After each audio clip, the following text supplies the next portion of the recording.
Everyone's asking where this is. This is the Basilica of Santo Francesco in Assisi.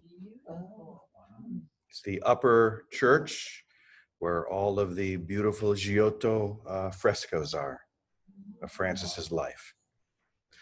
So good morning. Morning. Good morning. Good to see all of you on this beautiful Thursday. Let's take a nice deep breath together.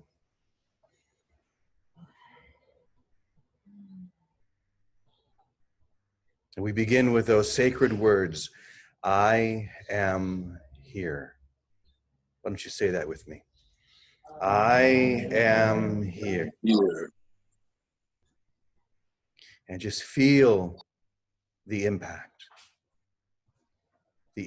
of the truth, the impact of the light. Let's do that together one more time. I am here.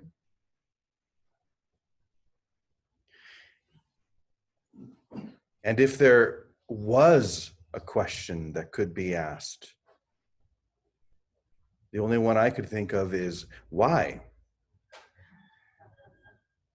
What would be the answer?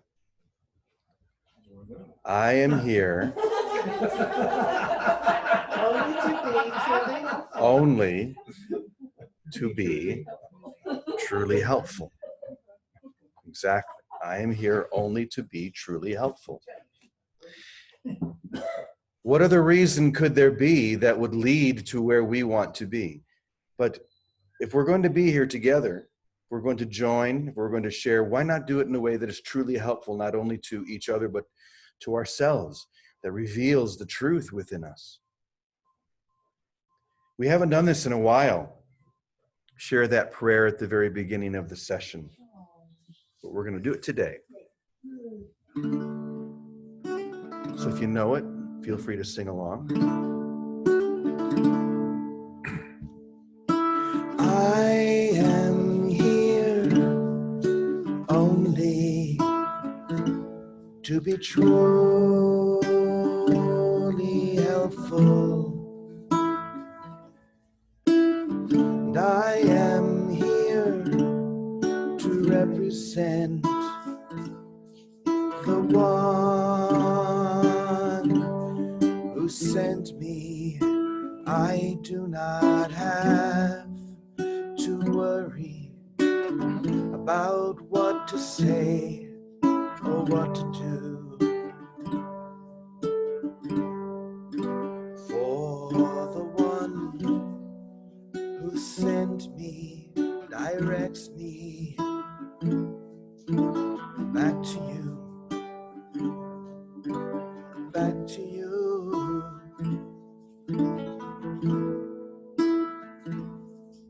For I am here only to be truly helpful, and I am here to represent the one who sent me.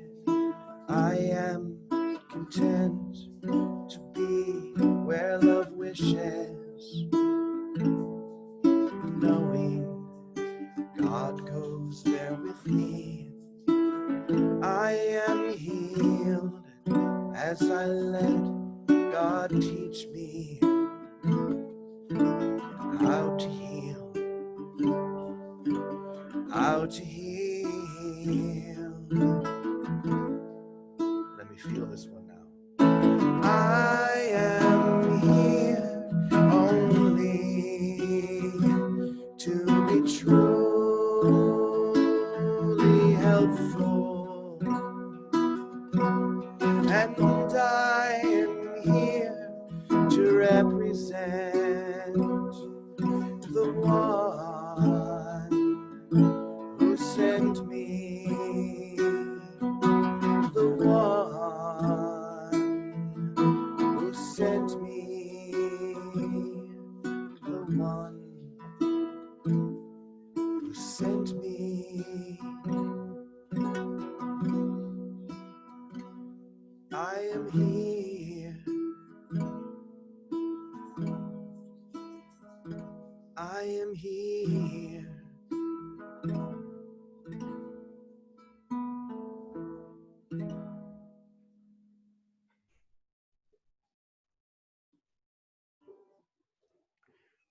What more do we need but to know that I am here right now? It feels so good just to drink that in, to feel that. And through that feeling, to have the experience initiated, the only experience that breaks free from all of the constraints and chains that we have chosen to let bind us, break free into the light and to the freedom that's always been ours. Just the knowledge that I am here, that God is present through and as me right now. There's nothing else that I need. I'm looking at the back of the room where I see the lesson on the chalkboard. Love is the way I walk in gratitude. Love is the way. Saying the exact same thing, isn't it? I am here. Love is the way. And to both of those, I walk in gratitude. I'm so grateful. It's the gratitude itself that opens the door. I break free from those chains, and then my gratitude for that freedom swings that door wide open, and I step out into the light. So never underestimate the power of gratitude. And that being said, we're going to share our lesson today. Hold on one second. I like this one. I like them all, but this particular one really rang true for me. Oh, says it hasn't downloaded it yet. Let me get it downloaded. There we go. Okay.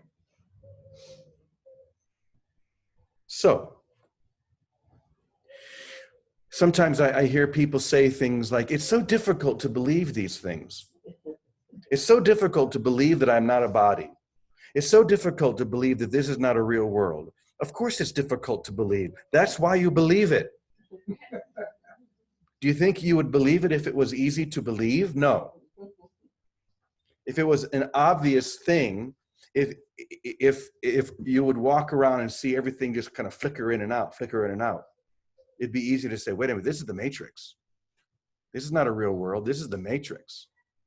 I love the fact that even in our social context, we have a series of movies that are all about this. The Matrix is exactly, maybe not all the drama and all the high-tech stuff, but it is exactly that. And of course, it's hard to believe until we choose to believe it, until we make that choice resolutely, without reservation. And then when you do, an experience dawns where you see and experience and know that that's the truth. It's like suddenly something, like the tumblers fall into place within you. Like putting a key in a lock, the tumblers fall into place. And you realize, not in your mind, but in your whole being, oh my gosh, this is not what I thought it was. I am not what I thought I was. How do you explain that? You don't. Because it's unexplainable without the experience. But when you enter into the experience, when you finally surrender and let those tumblers fall into place, it's literally the most obvious thing in the universe, literally. I remember when I had that experience way, way back, and it was when the tumblers fell into place. Now, of course, the tumblers, now and then, they fall into place, they fall out of place, they fall into place, they fall out of place, right? until we become consistent within that, so that we have the foundation to hold steady within that new experience. But I remember the first time that happened, I was driving from Wisconsin to Chicago, and I had to pull over into this rest stop. And I remember I had to make a phone call, and this is back in the days when I don't know if you remember this, there was a thing called a pay phone. You guys remember that? Well, there was a pay phone, and I had to make a phone call. And as I was standing there in this booth, there was someone had written on the inside of the pay booth, "God is real." And suddenly, I had this experience where like the tumblers fell into place. And I just stood there with my eyes closed, just feeling this light just streaming in, and my thoughts disappeared. Every idea was gone. Every concept was nothing. And I just stood there and wept. And the first thought that came into my mind, and I'll never forget, is, how could I not have seen this? How could I not have seen this before? It's like that silly little exercise we do sometimes, and we'll do it now because maybe some of you have never done this. Put your finger in front of you. Now look at something in the distance. How many fingers do you see? Two fingers. Okay, so no, keep doing it.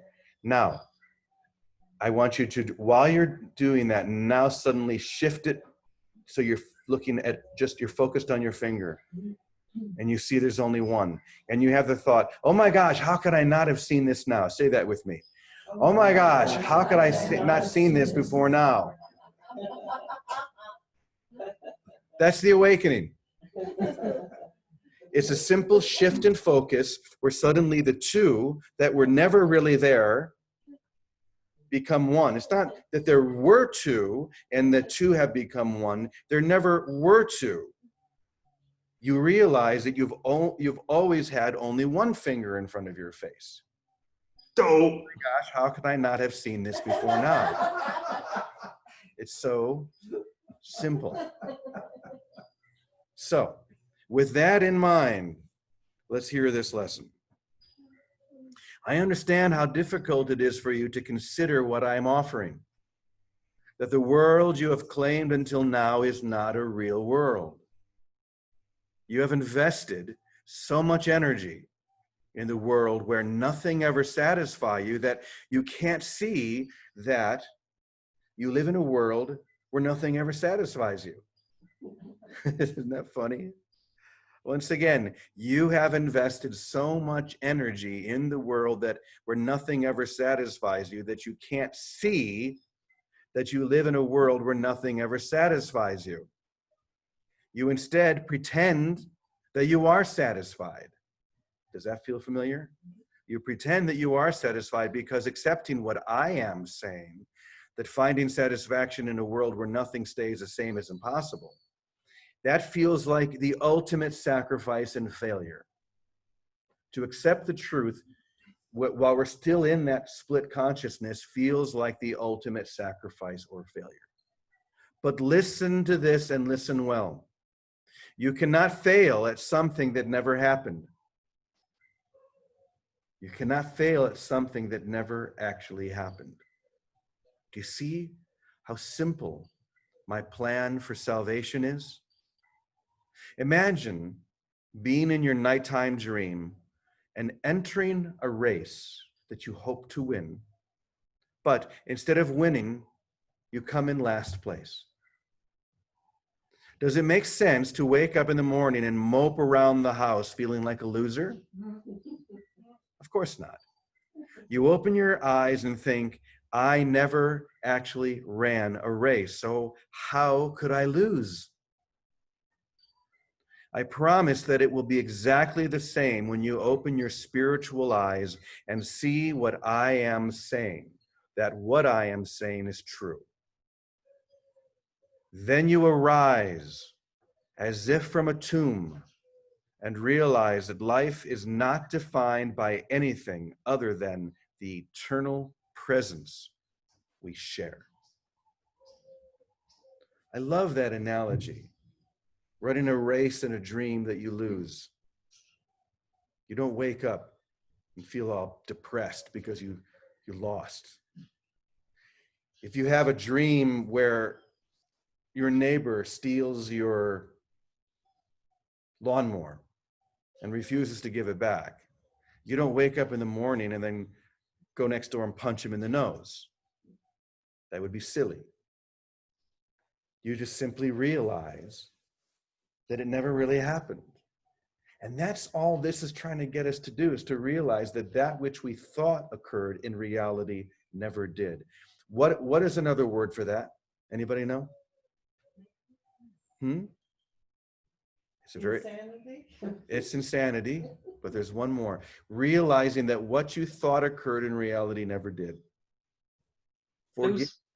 Hallucination. It's all of those things, but primarily forgiveness. That's the only reason we're here, to forgive that which never happened, to realize that the sin that I thought needed forgiveness in reality never occurred. And I can just rest in that. I can fall back into that and allow that to take over, that knowledge, that holy realization that I am whole and complete no matter what. That the world I thought I made to hide from the sin that never happened is dissolving all around me. Once again, as I said a moment ago, how simple is the plan of salvation that I'm offering you? You just need to stop investing in what has no value.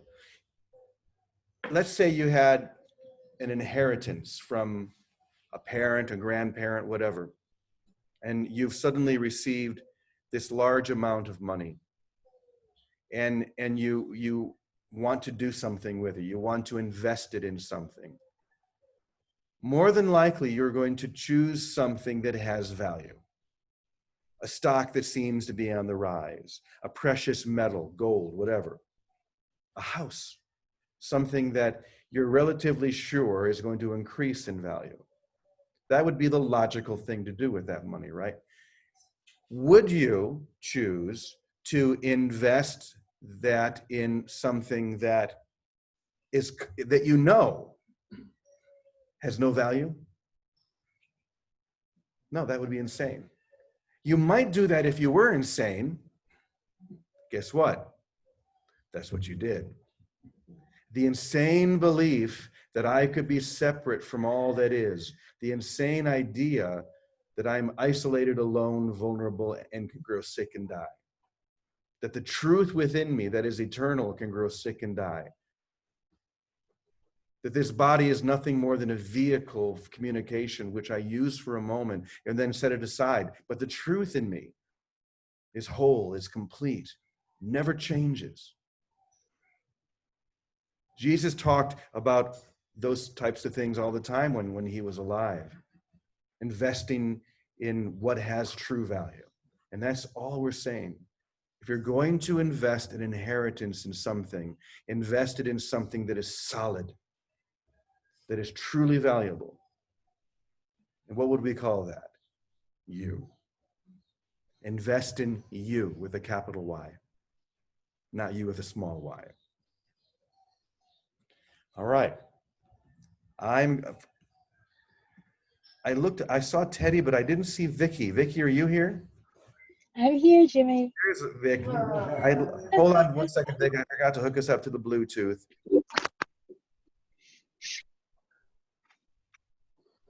Okay. Hi, Vic. Hi, Jimmy. I love what you're doing today. And I only have one short comment, because what puts the tumblers in place is always only love. And what moves us into love is forgiveness, or so what, keep giving. That's what came to me. Like, no matter what, so what, keep giving. Because giving is what love is. And we're not going to put any tumblers into place by figuring it out or going to workshops or reading about it.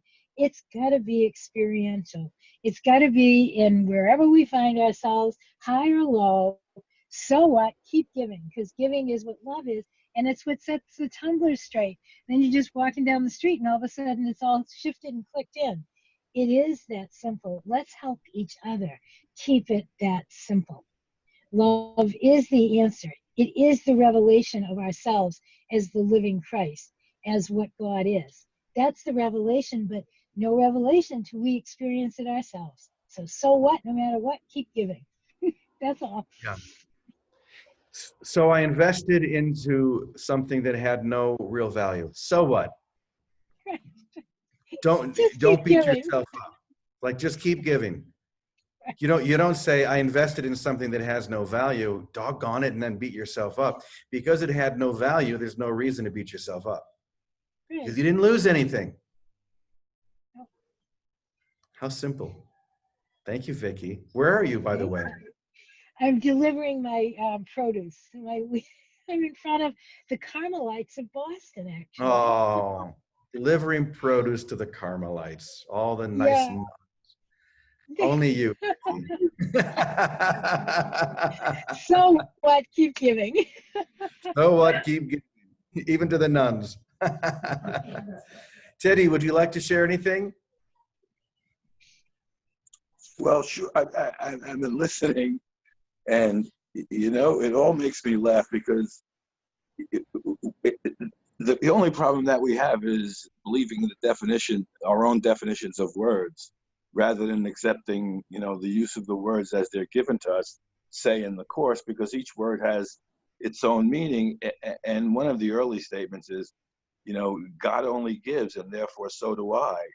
I mean, we were created to receive because we are God-giving, and our only function is to continue to give, and we protect everything we value by the act of giving it away. So the idea that, when people hear forgiving, they always think of some sort of mistake rather than the idea of we were created for the act of giving, not for the act of looking to see what's wrong. All we continue to do is just give of what we're given. And we fall into the alignment with our own creation. And then we begin to see and feel exactly how it is. And it's not that anything here is real. It's just that here where we are, and we can learn what we are in truth just by following the simple direction and not interpreting to mean what we think it should mean or how it should be. So it's just an interesting concept that when I hear the words that you speak, they mean exactly what they say. And in attempting to understand them, I lose the meaning that they have by the attempt to try to make them something other than they are, which is what the entire world is, and our attempt to make reality something that it isn't, which is not possible to do. The funny part about it is belief or non-belief has nothing to do with what you actually are and what you can only be. It's only useful for us after the fall. Before the fall, there was no such thing as giving, because it's just the simple action of creation. So it just really makes me laugh at the simplicity of it and how we complicated ourselves just in everyday life. And none of this is real at all. None of this has any reality. Whether we give or don't give doesn't affect who we are in reality. And our big thing is trying to get it right so that somehow we're more pleasing to God, as if he has an idea of more or less. So it's just really interesting. We are as God created us. There's nothing you can change. Now, how we discover that, that's a whole different story, because that's based on where we think we find ourselves. But none of it is true. It doesn't make what God created to be untrue in any way. And I think that's one of the main things, in the accepting the fact that we are as God created me. I am as God created me. As hard as that is to believe in the condition we think we find ourselves, if we just let it be true, then everything falls into place, and the alignment comes with who we are and who our brothers are, and we begin to experience the peace of our own being, the peace of understanding, which is, an incredible thing to do here in space and time, when everything seems to not be that way. Seeming doesn't make reality. Only God creates reality, and us along with him as he created us to be.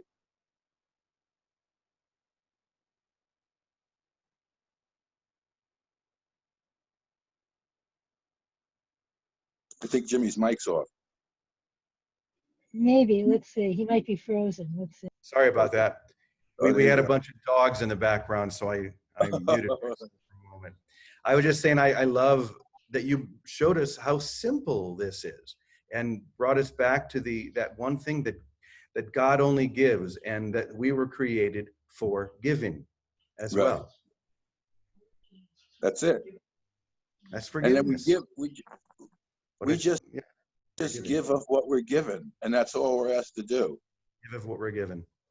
Give Wow. of what we're given, and that's all we're asked to do. For me, that's almost like being back in that phone booth and just seeing that one line. It's like, wow, just shoots you into life. How simple. What's really funny, Jimmy, is sometimes when I see you doing this, I remember the day that we got the big building in Wisconsin, and you were part of it. You were part of it, and your first book was just coming out, and you were going to be there. And I said, Jimmy, the first time somebody asked you to go and talk about that book, you're out of here, and you've been out of here ever since. I also remember and the that truth right is- before. Yeah. Yeah, go No, ahead. go ahead. Well, I was going to say that I remember that right before that happened, I came to you and said, I want to come back to the academy. And you said no. Somehow you knew I wasn't supposed to. Well, it's you see people's function, and that's we were sequestered and we were dedicated, but the word has to get out there somehow, and it has to get out there in a language that people begin to understand and accept through a mind and heart that they can feel, and be willing to listen to. And 9 times out of 10, that's not me. Thank you, Teddy. That was beautiful. Let's see if there's anybody else who wants to share anything. Anybody in the Zoom room?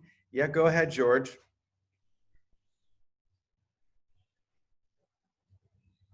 Okay, the lesson for today reminded me of a quote by Mother Teresa that I have up on my wall, and I wanted to share it.